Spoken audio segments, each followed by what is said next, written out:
Hi everyone, this is Jack. All while I'm here to show you a yield or internal rate of return calculator that I made to help analyze some of my deals.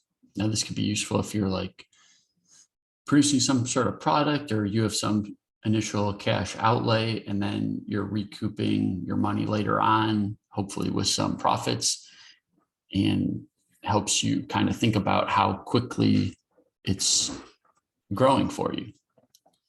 So quick, simple, like I guess savings account example, maybe this is even much too high, but put $100 in 12 months, you get 106. So that's an annual effective rate of 6%. And you can think of it as, you have a balance of $100 and you're earning interest each month. And that's really this 5.84 divided by 12. That's effectively what will get you to 106 at the end of 12 months.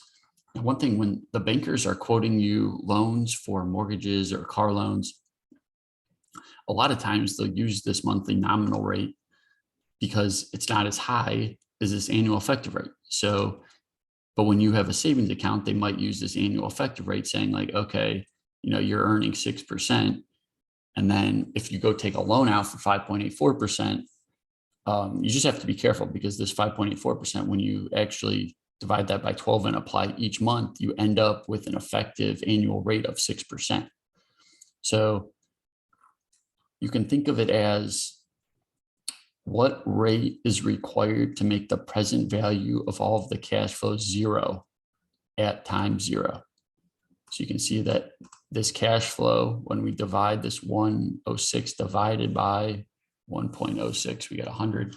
So let's do something a little bit not as simple, I guess. So one of our deals that we are doing right now is we paid $1,500 for a plot of land, and we have it marketed for $5,700 or $300 down and $150 for 36 months.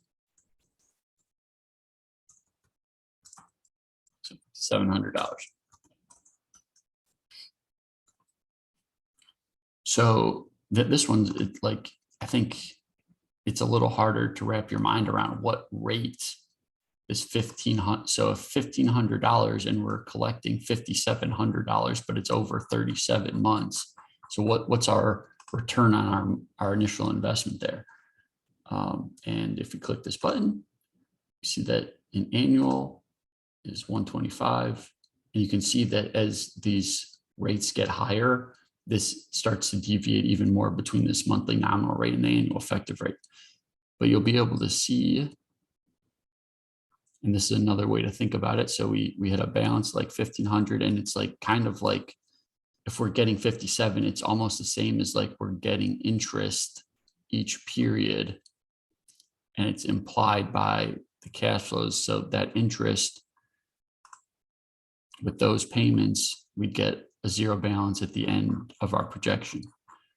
But let's say we could only get, you know what, let's first say, I'll show you how the timing affects the rate. So the quicker we can get our money back, the better, but how much better?